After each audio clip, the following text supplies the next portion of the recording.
وبركاته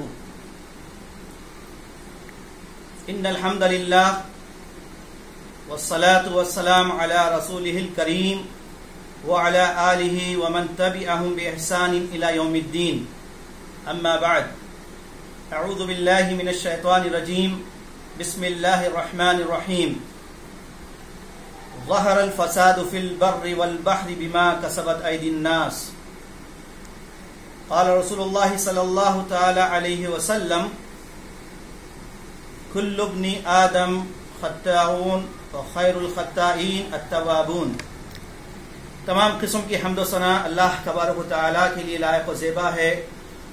ہزاروں انگنت درود و سلام نبی آخر الزمان خاتم المرسلین وعلی آلہ ومن تبعہم الی یوم الدین، اور آپ کی آل پر، اہل بیت پر، تمام اصحاب پر اللہ تعالیٰ کی رحمتیں اور برکتوں کا نزول ہو۔ معزز سامعین و ناظرین کرام، آج ہم انشاءاللہ گناہوں کے نقصانات قرآن و سنت کی روشنی میں پیش کریں گے۔ ابھی میں نے حمد و صلات کے بعد ایک آیت تلاوت کی ہے جس میں اللہ تبارک و تعالیٰ نے فرمایا ظہر الفساد فی البر والبحر بما کسبت ایدی الناس۔ خشکی اور تری میں فساد، فتنہ برپا ہو گیا ہے لوگوں کے اپنے کرتوت کی وجہ سے۔ نبی محترم صلی اللہ تعالی علیہ وسلم فرماتے ہیں ساری اولاد آدم گناہگار ہے، خطا کار ہے، اور ان گناہگاروں میں اور خطا کاروں میں سب سے اچھے خطا کار وہ ہیں وخیر الخطائین التوابون، جو توبہ کرنے والے ہیں۔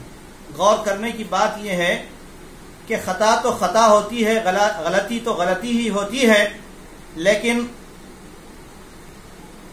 خیر الخطائین کیوں کہا گیا؟ بہترین گناہگار کیوں کہا گیا؟ بہترین گناہگار کا مطلب ہے کہ جو لوگ گناہ کرنے کے بعد یا گناہ ہونے کے بعد فوری توبہ کرتے ہیں، اللہ کی طرف رجوع ہوتے ہیں، شرمسار ہوتے ہیں، نادم ہوتے ہیں، تو ایسے لوگ اچھے خطا کار ہیں، جن کے اندر اپنی خطاؤں کا احساس ہوتا ہے، جن کو اپنے گناہ اور اپنی غلطی کی فکر ہوتی ہے۔ ورنہ آج دنیا میں ایسے کتنے لوگ ہیں جو رات دن گناہوں پر گناہ کیے جا رہے ہیں، خطاؤں پر خطا کیے جا رہے ہیں، لیکن کبھی ان کو احساس نہیں ہوتا کہ وہ خطا کر رہے ہیں، گناہ کر رہے ہیں۔ تو آئیے آج ہم گناہوں کے جو خطرات ہیں دنیاوی اعتبار سے بھی اور اخروی اعتبار سے بھی پیش کریں گے۔ خطا کسے کہتے ہیں، گناہ کسے کہتے ہیں، شریعت میں، قرآن و سنت میں گناہ کسے کہا گیا؟ معصیت کو گناہ کہا جاتا ہے، اور معصیت انسان کی شریعت میں، اس کی فطرت میں پائی جاتی ہے۔ اسی طرح اللہ تبارک و تعالیٰ نے ہر انسان کے اندر خیر اور شر کا مادہ رکھ دیا ہے۔ جو انسان اپنی فطرت کی ان دونوں خصلتوں کو پرکھتا ہے اور تمیز کرتا ہے کہ کون سی چیز اس کو نقصان پہنچانے والی ہے تاکہ وہ اس سے بچ جائیں، اور کون سی چیز اس کو فائدہ پہنچانے والی ہے، کون سا کام خیر کا ہے، بھلائی کا ہے، تاکہ اسے اختیار کیا جائے۔ اس لیے ہر انسان کی یہ ذمہ داری ہے، بلکہ ہر مسلمان کی یہ ذمہ داری ہے کہ وہ اپنی خطاؤں پر گہری نظر رکھے۔ کسی شاعر نے کیا خوب کہا، نہ تھی حال پہ جب اپنی نظر، نہ تھی حال پہ جب اپنی نظر، رہے دیکھتے دوسروں کے عیب و ہنر، پڑی حال پہ جب اپنی نظر، تو نگاہ میں کوئی برا نہ رہا۔ یہ ہے دراصل انسان کی سچی توبہ۔ انسان کو اپنی غلطی نظر نہیں آتی، اپنا گناہ دکھائی نہیں دیتا، وہ ہمیشہ دوسروں کے گناہ دیکھتا ہے، دوسروں کی خطاؤں پر نظر رکھتا ہے۔ اگر صحیح معنی میں وہ اپنی دنیا اور آخرت میں کامیابی چاہتا ہے تو ہر انسان دوسروں کے عیب تلاش کرنے سے پہلے، دوسروں کے گناہوں کو ڈھونڈنے سے پہلے اپنے دامن میں جھانک کر دیکھ لے، اپنے گریبان میں جھانک کر دیکھے کہ اس کے اندر کتنے گناہ ہے۔ اگر ان خطاؤں کا اس کو احساس پیدا ہو جائے تو یقین جانیے کہ اللہ تعالیٰ کے نزدیک وہ بہت ہی معزز بندہ ہے۔ اس لیے اللہ تعالیٰ نے ایک اور مقام پہ فرمایا قُلْ يَا عِبَادِيَ الَّذِينَ أَسْرَفُوا عَلَىٰ أَنفُسِهِمْ لَا تَقْنَطُوا مِن رَحْمَةِ اللَّهِ۔ اے نبی صلی اللہ تعالی علیہ وسلم، آپ میرے ان بندوں سے فرما دیجئے جنہوں نے گناہ کر کے اپنے نفسوں پر ظلم ڈھایا ہے۔ کیا فرمایا اللہ تعالیٰ نے؟ لا تقنطوا من رحمت اللہ، اللہ کی رحمت سے مایوس نہ ہونا، ان رحمت اللہ قریب من المحسنین، اللہ کی رحمت تو ایمان والوں سے بہت قریب ہے۔ تو اللہ تعالیٰ نے اس آیت میں ڈائریکٹ مخاطب کیا ہے گناہگار بندوں سے، قل یا عبادی الذین اسرفوا، اے نبی آپ فرما دیجئے میرے خطا کار بندوں سے۔ تو معلوم یہ ہوا کہ انسان خطا کا ہونا اس کی فطرت میں ہے، اور جو لوگ یہ سمجھتے ہیں کہ ہم تو گناہگار ہیں، خطا کار ہیں، اور بعض لوگ یعنی بڑے جوش میں آ کر یہ بھی کہہ دیتے ہیں کہ بھائی ہم تو پاپی ہیں، گناہگار ہیں، ہم دوزخی ہیں، نعوذ باللہ، ایسے کلمات انسان کو نہیں کہنا چاہیے۔ اللہ کی ذات سے مایوس نہیں ہونا چاہیے۔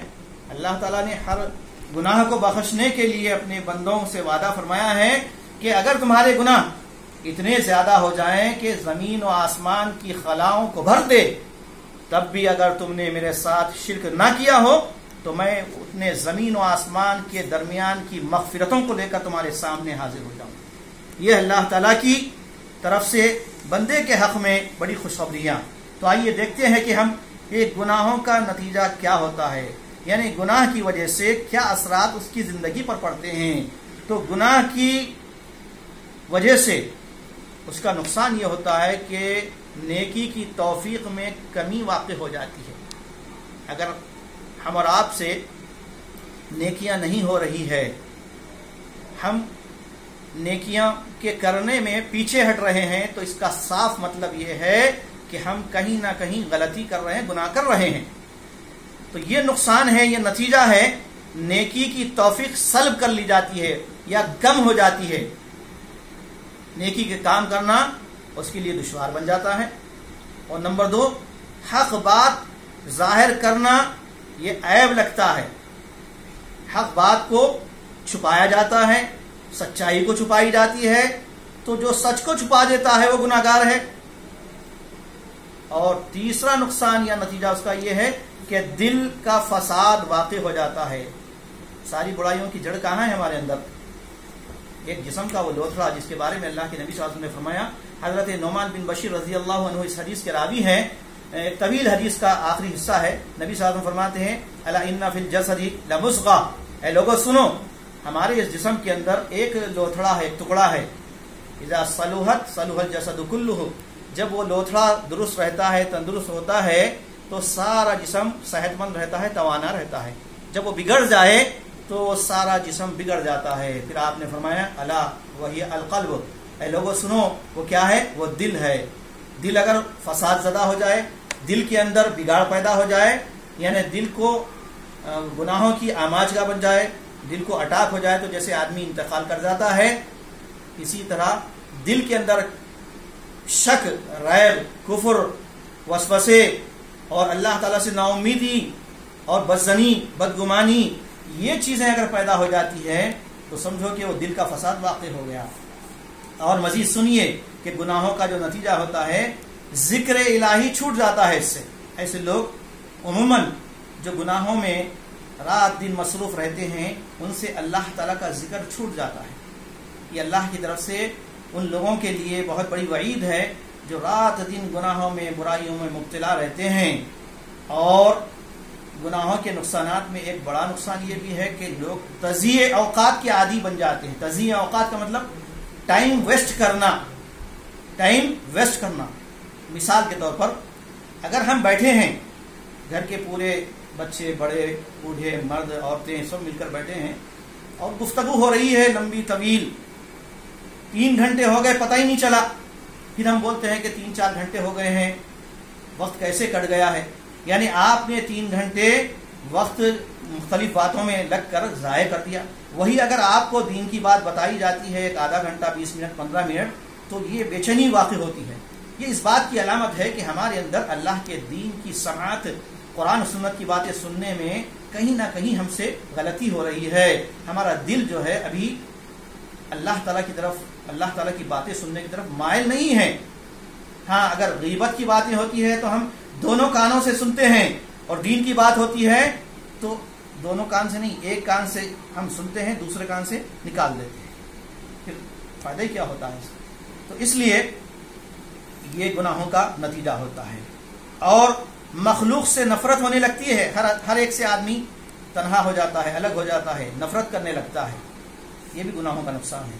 اور رب کے ذکر سے وحشت ہوتی ہے. وَإِذَا ذُكِرَ اللَّهُ وَحْدَهُ اشْمَأَزَّتْ قُلُوبُ الَّذِينَ، اللہ تعالیٰ نے ایک آیت میں فرمایا کہ جو لوگ اللہ تعالیٰ کا ذکر جن کے پاس کیا جاتا ہے، اللہ کی بڑائی، اللہ کی توحید کا ذکر ہوتا ہے تو دلوں میں وحشت بیٹھ جاتی ہے. اور اس کے بالمقابل غیر اللہ کی چرچے ہوتے ہیں، ان کی بڑائیاں بیان ہوتی ہیں تو ان کے دل باغ باغ ہو جاتے ہیں. قرآن میں اللہ تعالیٰ نے اس کا بھی ذکر کیا ہے. تو یہ ہے گناہ کے نقصانات. اور گناہوں کی وجہ سے دعا کی عدم قبولیت بھی ہوتی ہے. یعنی دعائیں قبول نہیں ہوتی. جب آدمی گناہ میں گناہ کیے جاتا ہے تو ایسے آدمی کی گناہ اس کی دعا قبول نہیں ہوتی. آگے میں بتاؤں گا اس کی مثالیں دے کر. اور اسی طرح اس کی روزی میں اور اس کی عمر میں بے برکتی ہو جاتی ہے. جو گناہ گار ہوتے ہیں، گناہ کرنے کی وجہ سے اللہ تعالیٰ ان کی روزی کو اور ان کی عمر کو یعنی بے برکت کر دیتا ہے. ان کی روزی میں بے برکت نہیں ہوتی، ان کی عمر میں برکت نہیں ہوتی. کیا مطلب ہے بے برکتی کا؟ یعنی روزی تو ملتی ہے لیکن حل من مزید اور بھی ہونا ہے. کھاتے رہتے ہیں لیکن پیٹ نہیں بھرتا. یہ ہے معنی بے برکتی کا. اور عمر میں بے برکتی کا مطلب یہ ہے کہ آدمی کی عمر تو زیادہ مل رہی ہے لیکن خیر کے کام نہیں کر رہا تو بے برکتی کی عمر ہے. اگر آدمی کی عمر 60 سال 70 سال بھی ہو جائے لیکن اتنی طویل عمر پانے کے باوجود بھی وہ خیر کے کام نہیں کیا تو گویا اس کی زندگی، اس کی عمر بے برکتی کی ہے. اس لیے اللہ کے نبی نے فرمایا کہ بابرکت ہے وہ لوگ جو لمبی عمر پائیں اور خیر کا کام کریں. اور بڑے ہی نکمے ہیں، نامراد ہیں وہ لوگ جو طویل عمر پاتے ہیں لیکن ان کی زندگیوں میں کوئی خیر نہیں ہوتا. اور یہ لوگ جو گناہوں میں مبتلا رہتے ہیں ان کی ایک اور عادت یہ ہوتی ہے کہ وہ فسادی قسم کی لوگوں میں زیادہ اٹھتے بیٹھتے ہیں. یعنی جو فتنہ فساد پھیلاتے ہیں، بیکار کے لوگوں کے اندر نئی نئی چیزیں نکال کر لوگوں میں نئے نئے فتنے کھڑے کرتے ہیں، چھوٹی چھوٹی باتوں پر جو ہے لمبی لمبی بحثیں کرنے لگتے ہیں.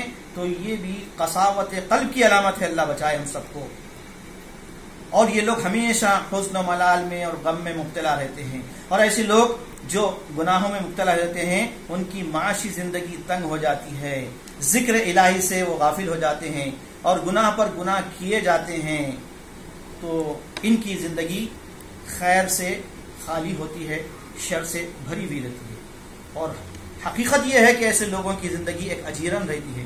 اس کے بالمقابل جو لوگ خیر کے کام کرتے ہیں، گناہوں سے بچتے ہیں، نیکیوں میں آگے بڑھتے ہیں، ہمیشہ وہ حشاش بشاش رہتے ہیں، خوش و خرم رہتے ہیں، جو دین کی فکر میں رہتے ہیں، آخرت کی فکر میں رہتے ہیں، انسانیت کی بھلائی کی فکر میں رہتے ہیں. معزز سامعین، میں آپ کے سامنے ابھی بتاؤں گا کہ گناہوں کی جڑ عموماً 3 قسم کی ہوتی ہے. یعنی گناہوں کی بنیاد 3 چیزیں ہیں. یہ 3 چیزوں کو آپ سمجھ جائیں تو انشاءاللہ سارے گناہ کی جڑ کو سمجھ جائیں گے. اور گناہ کے بارے میں کسی نے سوال کیا اللہ کے نبی صلی اللہ علیہ وسلم سے کہ گناہ کیا چیز ہے، تو آپ نے فرمایا کہ الاسم ما حاک فی صدرک، گناہ وہ ہے جو تمہارے دل میں کھٹک پیدا کرتا ہے، اور نیکی وہ ہے جس پر تمہارا دل مطمئن ہو جائے. ایک سچے مومن کا دل ہمیشہ خیر کے کاموں میں وہ مطمئن رہتا ہے، بے چین نہیں رہتا. ایک گناہگار کا دل مطمئن نہیں رہتا، وہ بے چین رہتا ہے، وہ ہمیشہ فکر میں، ٹینشن میں، ڈپریشن میں مبتلا رہتا ہے. تو میں بتا رہا تھا کہ گناہوں کی 3 جڑیں ہیں، یعنی 3 چیزیں ہیں۔ نمبر 1، گناہ کی بنیاد تکبر ہے، اور اس کی مثال ابلیس کا غرور۔ ابلیس کے غرور نے اس کو لے ڈوبا۔ ابلیس نے کیا کہا؟ خلقتنی من نار وخلقتہ من طین، اے اللہ تو نے مجھے آگ سے بنایا اور آدم کو مٹی سے بنایا۔ یعنی اس نے اللہ کے فیصلے پر، اللہ کے منشے پر راضی نہیں ہوا اور کہا کہ آدم تو مٹی کا ہے اور میں جو ہے آگ کا ہوں، میرا بڑا مقام ہے، میرا مرتبہ ہے۔ اللہ کے فیصلے پر راضی نہ ہوتے ہوئے اس نے کیا کیا؟ تکبر کیا۔ تو یہ تکبر اسے لے ڈوبا۔ تو یہ گناہ کی بنیاد ہے۔ اس لیے ہم میں سے کوئی اس بری صفت سے بچنے کی کوشش کریں، اور یہ بری صفت، یہ تکبر جس میں آ جائے، انا آ جائے، تو یہ اس کو فنا کے گھاٹ اتار دیتا ہے۔ اور دوسری بات ہے، دوسری جڑ ہے حرص و لالچ۔ حرص و لالچ بھی گناہ کی جڑ ہے، اور اس کی مثال ہے کہ اسی حرص اور لالچ نے حضرت آدم علیہ السلام کو جنت سے نکلوایا۔ شیطان نے وسوسہ ڈالا، ان کو آ کر بھٹکایا، کہا کہ تمہیں پتا بھی ہے آدم کہ اللہ تعالیٰ نے اس درخت کے قریب ہونے سے تمہیں کیوں منع کیا؟ اس لیے کہ اگر تم یہ درخت کے قریب ہو جاؤ گے تو پھر ہمیشہ کی جنت میں تم رہو گے، اور اللہ تعالیٰ تمہیں ہمیشہ کی جنت میں رکھنا نہیں چاہتا۔ اس طرح اس نے آدم علیہ السلام کو ورغلا کر گمراہ کیا اور ان کے دل میں لالچ پیدا کیا۔ اب حرص پیدا ہوئی کہ درخت میں کیا چیز ہے، اس کو کھانے سے کیا ہوگا۔ لالچ پیدا ہوئی، درخت کے قریب ہوئے اور اس کا پھل کھائے یا درخت کی چیز استعمال کیے، تو اللہ تعالیٰ کی نعمت سے محروم ہوئے، جنت سے نکلوا دیے گئے۔ اور تیسری جڑ ہے، بنیاد ہے گناہ کی، وہ ہے حسد۔ حسد، اور اس کی مثال میں دوں گا حابیل اور قابیل کے واقعے سے۔ قابیل نے قتل کیا اپنے بھائی کو حسد کی وجہ سے، تو دنیا میں سب سے پہلا قتل جو ہوا وہ حسد کی بنیاد پر ہوا۔ تو حسد اتنی خطرناک چیز ہے کہ اپنے سگے بھائی کو کے قتل کرنے پر اس نے آمادہ کر دیا۔ تو یہ 3 بنیادیں ہیں، ایک ہے تکبر، دوسری حرص و لالچ، اور تیسری حسد۔ اب گناہوں کے اثرات اور مزید ہماری انسانیت پر، سماج پر، معاشرے پر، ایک فرد پر کیسے پڑتے ہیں؟ پوری دنیا جو ہے ظاہر الفساد فی البر والبحر بما کسبت ایدی الناس کا ایک نقشہ پیش کرتا ہے۔ خشکی میں، تری میں، ہر جگہ دیکھیے فتنہ فساد رونما ہو چکا ہے۔ یہ اس بات کی علامت ہے کہ آج لوگ گناہوں کے زیادہ قریب ہوتے جا رہے ہیں۔ تو گناہوں کے اثرات میں اس کا نقصان یہ ہوتا ہے کہ وہ علم بھول جاتا ہے، اور دوسرا یہ کہ دل سخت ہو جاتے ہیں، اور دل کی سختی عموماً 4 چیزوں سے ہوتی ہے۔ دل سخت کیسے ہوتے ہیں؟ بلا ضرورت لوگوں سے زیادہ میل ملاقاتیں کرنے پر، نمبر 2 ضرورت سے زیادہ سونے پر، اور نمبر 3 بے فائدہ گفتگو کرنے پر، اور نمبر 4 قدر کفایت سے زیادہ کھانے پر۔ تو یہ 4 چیزیں یاد رکھیے، یہ سارے فساد کی جڑیں ہیں۔ بلا ضرورت لوگوں سے زیادہ دوستیاں کرنا، میل ملاقات کرنا، دوست زیادہ سے زیادہ بڑھانا۔ ہاں، دین کی تبلیغ کے لیے آپ زیادہ سے زیادہ دوستوں کو پیدا کریں، بڑھائیں، اس میں کوئی ممانعت نہیں ہے۔ البتہ بیکار کے دوستاں ہیں جو آپ کا وقت برباد کرتے ہیں، اپنی زندگی برباد کرتے ہیں۔ اور دوسرا ضرورت سے زیادہ سونا، جو لوگ سوتے رہتے ہیں، اور ضرورت سے زیادہ بیکار بے فائدہ گفتگو کرنا، اور قدر کفایت، جتنا اللہ نے دیا ہے اتنا نہیں، جیسا کہا جاتا ہے جتنی چادر ہے اتنے پیر پھیلاؤ، حل من مزید، اور بھی ہونا ہے۔ تو قدر کفایت سے زیادہ کھانے سے بھی تو نقصان کیا ہوتا ہے؟ جب گناہ پہ گناہ آدمی کیا جاتا ہے، کرتا ہے، تو اس کے دل پر مہر لگ جاتی ہے، دل زنگالود ہو جاتے ہیں، اور وہ لوگ لعنت کے مستحق بنتے ہیں۔ ان سے حیا، شرم رخصت ہو جاتی ہے، غیرت کا فقدان ہوتا ہے، اللہ تعالیٰ کی عظمت دل سے نکل جاتی ہے، اور نعمتوں کا زوال ہونے لگتا ہے۔ انجانے خوف میں لوگ مبتلا ہو جانے لگتے ہیں، اور بصیرت سے بے بہرا ہو جاتے ہیں، اور سماج و معاشرے میں برے ناموں سے یاد کیا جاتا ہے۔ اب کچھ خاص قسمیں بتا رہا ہوں میں، گناہوں کی جو قسمیں ہیں اس میں کئی قسمیں ہیں۔ نمبر 1، وہ صفات جو انسان گناہ کا ارتکاب کرتا ہے، اس میں سے ایک پہلی صفت ہے صفت ملکوتیہ۔ اس صفت کی وجہ سے، یعنی ملکوتی صفت کی وجہ سے انسان کے اندر تکبر، غرور، خود نمائی، یعنی اپنی پہچان، اپنے کو بتانا، اپنی تعریف، اور حب جاہ، دولت کا غرور، شہرت کا غرور، یہ ہلاکت خیز گناہ ہیں، یہ صفات ملکوتیہ ہے. اور دوسری ہے صفات شیطانیہ، یہ اس کی جڑ ہے حسد اور بغاوت، مکر، سازش، دھوکہ دہی، نفاق. اور صفت بہیمیہ، صفت بہیمیہ یعنی جو چوپایوں کی جو صفت ہوتی ہے وہ صفت، وہ کون کون سی ہے؟ شر، پیٹ، شرمگاہ کی خواہش کی تکمیل کی حرص، یہ عموماً زیادہ بہیمی صفات ہیں. پیٹ زیادہ بھرنے کی فکر، شرمگاہ کی پوری خواہش کی تکمیل. اور اسی طرح صفت سبعیہ یعنی درندگی کی صفت، وہ کیا ہے؟ زیادہ غیظ و غضب کرنا، کینہ کپٹ رکھنا، مار دھاڑ کرنا، دھوکہ دہی کرنا، غبن کرنا، یہ ساری صفات ہیں. اور ان تمام چیزوں کی اگر ہم محاسبہ کرتے ہیں تو ایک چیز معلوم ہوتی ہے، وہ کیا ہے؟ زبان کی آفت. زبان کی آفت، آفات اللسان. زبان کی تو بہت ساری آفتیں ہیں، ہلاکتیں ہیں. نبی صلی اللہ علیہ وسلم فرماتے ہیں کہ جس نے اپنی زبان کی ضمانت کی مجھے حفاظت دیا، اس کو میں جنت کی ضمانت دیتا ہوں. تو زبان پر کنٹرول کرنا، کیونکہ عموماً زبان ہی سے گناہ سرزد ہوتے ہیں. اور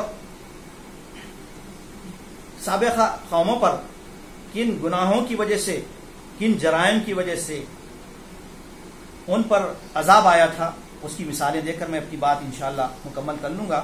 ایسے تو گناہوں کی وجہ سے سابقہ قوموں پر طرح طرح کے عذاب آئے. قرآن کریم کا مطالعہ کریں تو پتہ چلتا ہے کہ مختلف صورتوں میں اللہ تعالیٰ نے مختلف پیغمبروں کی قوموں کے واقعات کو ذکر کیے ہیں. ان واقعات کو آپ پڑھیے.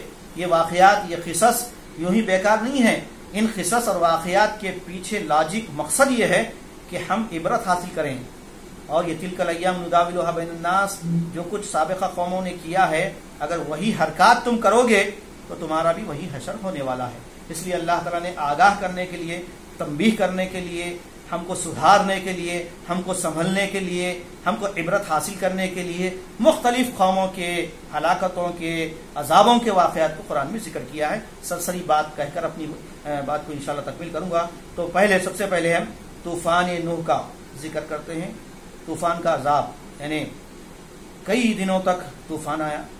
یہ کون سی قوم تھی؟ نوح علیہ السلام کی قوم تھی.